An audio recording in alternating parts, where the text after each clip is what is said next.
Assalomu alaykum, hurmatli YouTube kanali obunachilari. Qo'qondagi qurilish texnikalar do'konimizga stechkalarda, quruq stechkalarda, g'ishtlar ustini silliqlash uchun shlipovka apparatimiz yetib keldi.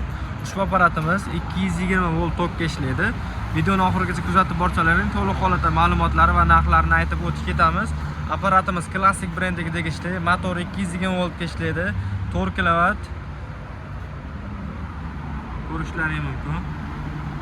4 kW bo'ladi, 100% misad motkali motorlar bilan jihozlangan. O'zini pilisos funksiyalari bor, ya'ni shlipovka qilgan joydan chiqqan changlarni o'zi pryamoy tortib turib, ichiga qopchasiga to'ldirib ketish funksiyasi bor. Pilososini ham motorlar ancha ham katta, mana shu tepada joylashgan bo'ladi. Endi bu apparatimizni ko'rishlaringiz mumkin. Ikki xil o'zini obroti bor. Neytral holat, baland va past obroti. Betonlaringga qarab turib uni o'zgartirib olsalaring bo'laveradi. Endi bu apparatimiz aytib o'tganimizdek quruq stechkalarda yoki g'ishtlarda ko'pchilik so'raydi.